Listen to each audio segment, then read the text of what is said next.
although I'm a university student, but the university kind of lay more emphasis on the theory.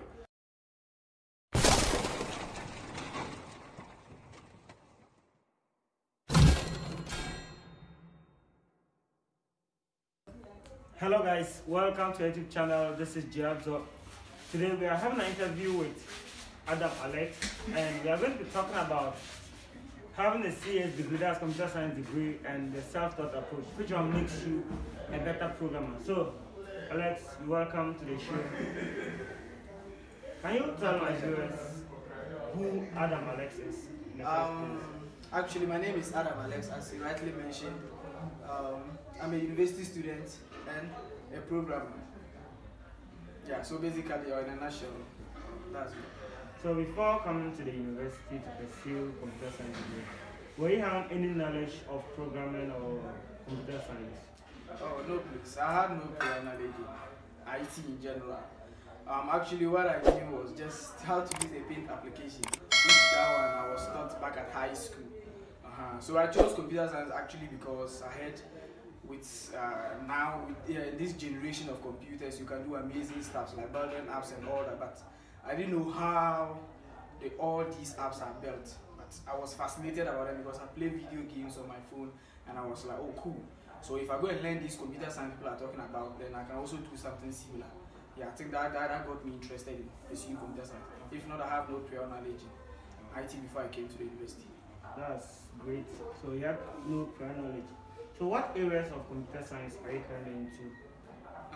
Actually, personally, I'm into web development and Android, but I'm more focused on web development for now, and I also do UI and UX design.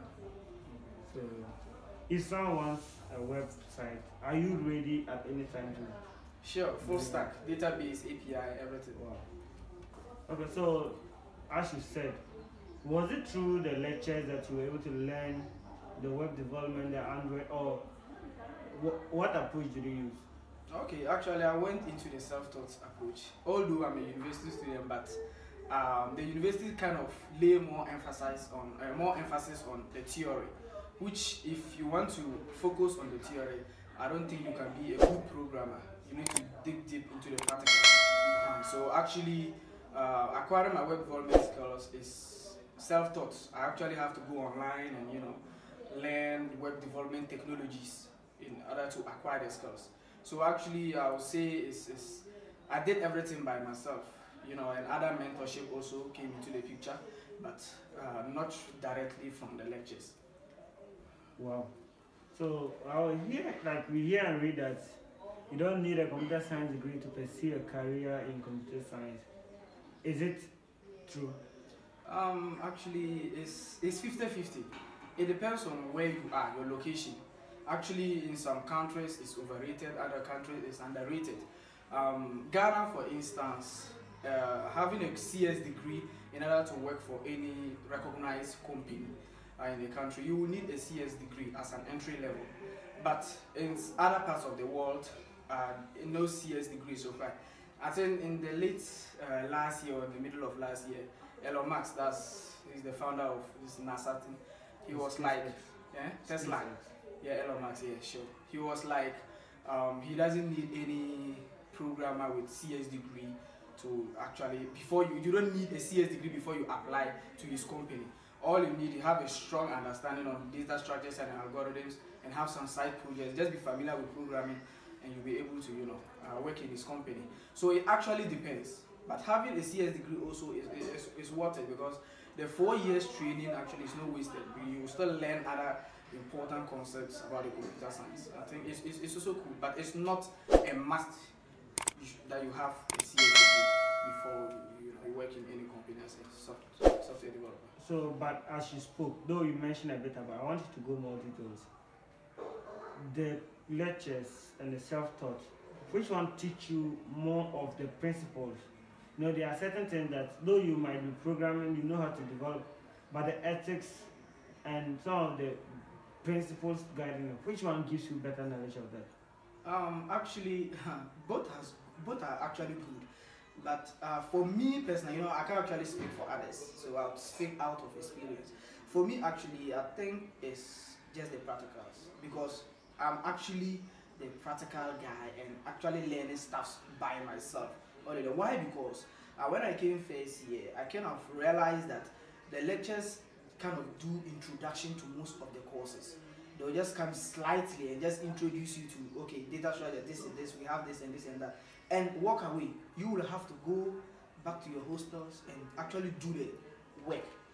So I think the lectures too is also part, but self-taught is what it that's for me. So someone like me that had no prior knowledge in IT before I came here, I think I had most of my basic knowledge from the lectures. They actually introduced me to this introduction to CS and all that. But with the advanced concept, as in the technical aspect, web development and all that, I learned it myself. Yeah, I think that both is great, but I think self-taught it really helps. Okay, so with the lectures and everything, the impact, comparing the impact of it on your start or maybe on your whole career, not as in career, your whole development life, what's the impact, like rating it from 0 to 10? Lectures. Lectures, I'll say 4. 4 out of 10. Yeah, sure. sure, like 4 out of 10. Because all what they even teach us, you kind of realize that when you go online, you even get more knowledge, like as compared to what you're being taught. Yeah. I think sometimes I even feel like sitting at home and doing my stuff. Honestly, I'm not kind of biased, but Charlie, that's it. So how do you advise someone who is out there? The person, this COVID came, people were laid out. The person wants to get a job that is more secure. Computer science jobs are now becoming secure because it's easy to work remotely. So what would be your advice? Will you advise the person to first go through the degree or even a diploma?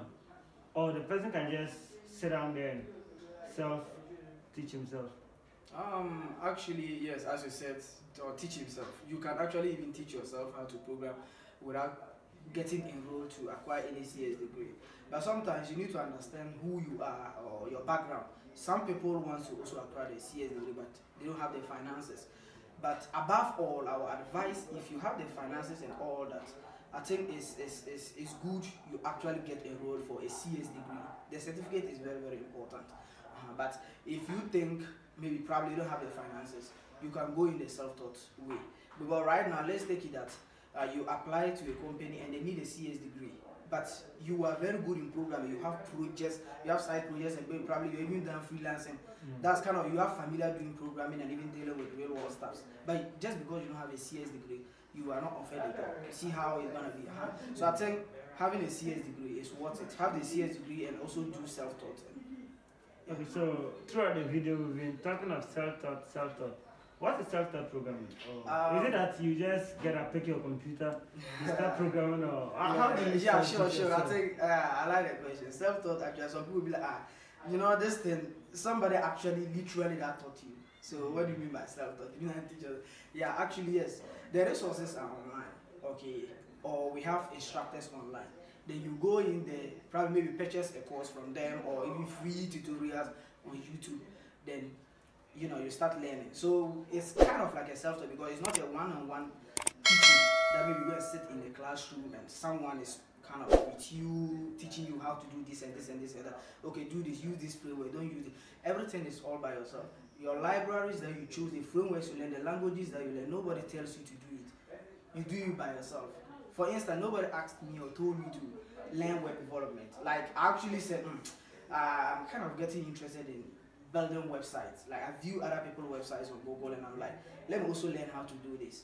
Nobody asked me to do it, so that's self-taught. And I went on the online and I was searching how to build a website. And I learned there's something called HTML and I was like, okay, what is this HTML about? So I started, learning the HTML. After that, I learned, okay, you can actually style your skeleton page, like, and make it more beautiful. So I was like, okay, I started learning the CSS, and after that, I learned, you have to learn JavaScript to add some dynamic content to your website. And I was like, okay, then let me learn this JavaScript programming language to be able to add some more functionalities to my site. Yeah, so all this, nobody asked me to do it, nobody taught me how to do it. I did it by myself, with the guidance of the instructors online. Okay, so what resource is out there? What websites do you advise or made it possible for you to acquire these skills in a self-taught approach, as we mentioned? Yeah, actually, in my earlier days of learning program, I use W3 Schools a lot, which W3 Schools is also an online resource for learning web development and others, but mostly web development. So me, the web development guy, I think actually I would recommend W3 Schools, and also Free Code Camp is also good. Can also use free. And also YouTube. I follow this guy a lot, Brad Traversi. Actually, yeah, he's also good. He posts a lot of web development tutorials out there. So yeah, and also just searching for your problems yourself. Sometimes if you want to follow these video tutorials, you kind of fall into that tutorial hell, and you follow a tutorial on how to build this, and after that you can now use that knowledge to do something by yourself. So actually also go in there and search for stuff that you think interests you, and you'll be able to solve a lot of problems. Okay, so talking about resources out there, Udemy, or as others will call it, Udemy, it's also one of the great resources. Yeah. The courses are mostly paid, yeah. But interestingly, there are others that they offer coupons for you to be able to download, and some you're able to download them and watch for the start. So if you have the money, you can enroll in some of the courses there. But if you don't have the money and want to enroll as a self-taught program, there are courses that can take you from scratch, knowing nothing of programming, to becoming a professional, a pro. Though not much of a pro, but giving you some knowledge in it. You can check in the description below. I'll leave a link to some videos where you'll be able to get these resources for yourself. So how can someone connect with you online? Are you on YouTube? Yeah, actually also, I do tutorials on web development and post them. Yeah, the name is just Adam Alex. Facebook, I don't use Facebook. It's like about 5 months now, I've not been done. I can't remember my account again. Yeah, but Instagram is, I think it's KologSoftSMS. Twitter, KologSoftSMS. Yeah, I think these are the handles I'm actually active on. So what of GitHub?